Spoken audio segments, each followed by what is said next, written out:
Suku Batak merupakan salah satu suku bangsa terbesar di Indonesia. Nama ini merupakan sebuah tema kolektif untuk mengidentifikasi suku bangsa. Yang dikategorikan sebagai suku Batak adalah Toba, Karo Pakpak, Simalungun, Angkola, dan Mandailing.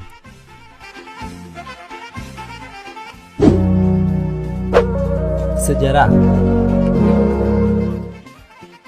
Bahasa dan bukti-bukti arkeologi menunjukkan bahwa nenek moyang Batak baru berimigrasi ke Sumatera Utara pada zaman logam.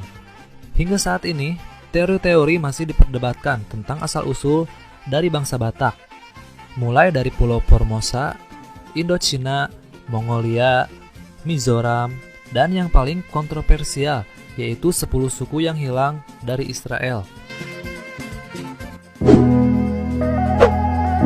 Masuknya Islam. Dalam kunjungannya pada tahun 1292, Marco Polo melaporkan bahwa masyarakat Batak sebagai orang-orang yang liar dan tidak pernah terpengaruh oleh agama-agama dari luar. Masyarakat Batak tidak pernah mengenal Islam sebelum disebarkan oleh pedagang Minangkabau. Bersamaan dengan usaha dagangnya, banyak pedagang Minangkabau yang melakukan kawin-mawin dengan perempuan Batak. Hal ini secara perlahan telah meningkatkan pemeluk Islam di tengah-tengah masyarakat Batak. Pada masa Perang Paderi di awal abad ke-19, pasukan Minangkabau menyerang tanah Batak dan melakukan pengislaman besar-besaran kepada masyarakat Mandailing dan Angkola. Kerajaan Aceh di utara juga banyak berperan dalam mengislamkan masyarakat Karo dan Pakpak. Klik like, comment, and subscribe. Dukung terus channel ini ya. Horas, lanjut. Misionaris Kristen. Pada tahun 1824, dua misionaris baptis asal Inggris, Likhat Barton dan Nathaniel Ward, berjalan kaki dari Sibolga menuju pedalaman Batak. Setelah 3 hari berjalan, mereka sampai di dataran tinggi Silindung dan menetap selama 2 minggu di pedalaman. Dari penjelajahan ini, mereka melakukan observasi dan pengamatan langsung atas kehidupan masyarakat Batak. Pada tahun 1850, Dewan Injil Belanda menugaskan Herman Neubrander van der Tuk untuk menerbitkan buku tata bahasa dan kamus bahasa Batak Belanda. Hal ini bertujuan untuk memudahkan misi-misi kelompok Kristen Belanda dan Jerman untuk berbicara dengan masyarakat Toba dan Simalungun yang menjadi sasaran pengkristenan mereka. Misionaris pertama asal Jerman tiba di lembah sekitar Danau Toba pada tahun 1861 dan sebuah misi pengkristenan dijalankan pada tahun 1881 oleh Dr. Ludwig Ingwer Nommensen. Kitab Perjanjian Baru untuk pertama kalinya diterjemahkan ke bahasa Batak Toba oleh Nommensen pada tahun 1869 dan penerjemahan Kitab Perjanjian Lama diselesaikan oleh Johansen pada tahun 1891. Selanjutnya, misi Katolik di tanah Batak terhitung sejak pastor misionaris pertama masuk ke jantung tanah Batak, yakni Balige, pada tanggal 5 Desember 1934. Masyarakat Toba dan sebagian Karo menyerap agama Kristen dengan cepat, dan pada awal abad ke-20 telah menjadikan Kristen sebagai identitas budaya mereka. Pada masa ini merupakan periode kebangkitan kolonialisme Hindia Belanda, di mana banyak orang Batak sudah tidak melakukan perlawanan lagi dengan pemerintah kolonial. Perlawanan secara gerilya yang dilakukan oleh orang-orang Batak Toba berakhir pada tahun 1907 setelah pemimpin karismatik mereka, Sisingamangaraja, wafat. Kepercayaan. Sebelum suku Batak Toba menganut agama Kristen Protestan, mereka mempunyai sistem kepercayaan dan religi tentang Mula Jadi Nabolon yang memiliki kekuasaan di atas langit, dan pancaran kekuasaannya terwujud dalam debatan Natolu menyangkut jiwa dan roh. Suku Batak Toba mengenal 3 konsep. Walaupun sudah menganut agama Kristen dan berpendidikan tinggi, namun orang Batak belum mau meninggalkan religi dan kepercayaan yang sudah tertanam di dalam hati sanubari mereka. Salam khas Batak. Puak Batak memiliki salam khasnya masing-masing. Meskipun suku Batak terkenal dengan salam khorasnya, Namun masih ada dua salam lagi yang kurang populer di masyarakat, yakni menjuah-juah dan enjuah-juah.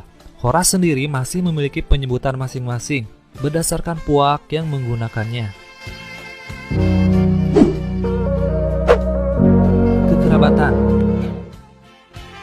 Ada dua bentuk kekerabatan bagi suku Batak, yakni berdasarkan garis keturunan dan berdasarkan sosiologis. Bentuk kekerabatan berdasarkan garis keturunan terlihat dari silsilah marga, mulai dari si Raja Batak, di mana semua suku bangsa Batak memiliki marga. Sedangkan kekerabatan berdasarkan sosiologis terjadi melalui perjanjian maupun karena perkawinan. Dalam tradisi Batak, yang menjadi kesatuan adat adalah ikatan sedarah dalam marga. Berhubung bahwa tradisi Batak sifatnya dinamis, yang seringkali disesuaikan dengan waktu dan tempat, berpengaruh terhadap perbedaan corak tradisi antar daerah. Adanya falsafah dalam perumpamaan dalam bahasa Batak Toba yang berbunyi Jonok dongan partubu jonokan dodongan parhundul. Sistem kemasyarakatan. Masyarakat Batak memiliki falsafah, asas sekaligus sebagai struktur dan sistem dalam kemasyarakatannya, yakni yang dalam bahasa Batak Toba disebut Dalihan Natolu. Namun bukan berarti ada kasta dalam sistem kekerabatan Batak. Sistem kekerabatan Dalihan Natolu adalah bersifat kontekstual. Sesuai konteksnya, semua masyarakat Batak pasti pernah menjadi hula-hula, juga sebagai dongan tubuh, juga sebagai boru. Jadi setiap orang harus menempatkan posisinya secara kontekstual. Sehingga dalam tata kekerabatan semua orang Batak harus berperilaku sebagai raja. Raja dalam tata kekerabatan Batak bukan berarti orang yang berkuasa, tetapi orang yang berperilaku baik sesuai dengan tata krama dalam sistem kekerabatan Batak. Maka dalam hal setiap pembicaraan adat selalu disebut Raja Ni Hula Hula, Raja Ni Dongan Tubu, dan Raja Ni Boru. Ritual kanibalisme. Ritual kanibalisme telah terdokumentasi dengan baik di kalangan orang Batak, yang bertujuan untuk memperkuat tondi si pemakan. Secara khusus, darah jantung, telapak tangan, dan telapak kaki dianggap sebagai kaya tondi. Dari sumber-sumber sekunder, cerita tentang ritual kanibalisme di antara masyarakat Batas, Thomas Stamford Raffles pada 1820 mempelajari Batak dan ritual mereka, serta undang-undang mengenai konsumsi daging manusia.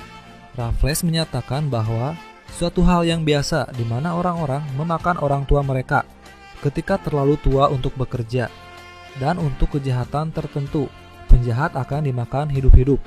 Daging dimakan mentah atau dipanggang dengan kapur, garam, dan sedikit nasi. Makanan yang ditawarkan oleh tuan rumah untuk tamu biasanya adalah daging dari dua tahanan yang telah disembelih sehari sebelumnya.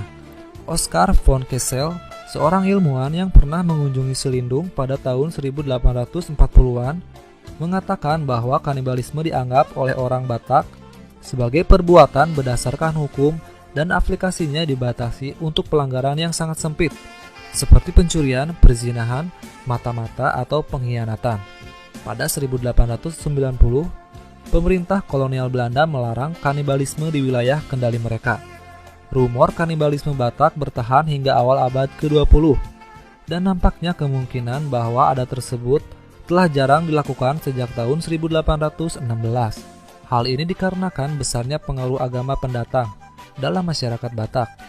Tapi menurut Frans Wilhelm Junghun, dalam bukunya yang berjudul Die Battleländer auf Sumatra, kemungkinan ritual kanibalisme suku Batak hanyalah kabar angin yang ingin menakuti Belanda agar tidak berani memasuki tanah Batak.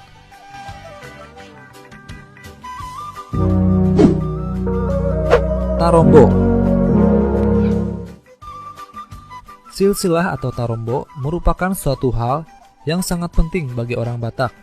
Bagi mereka yang tidak mengetahui silsilahnya akan dianggap sebagai orang Batak kesasar.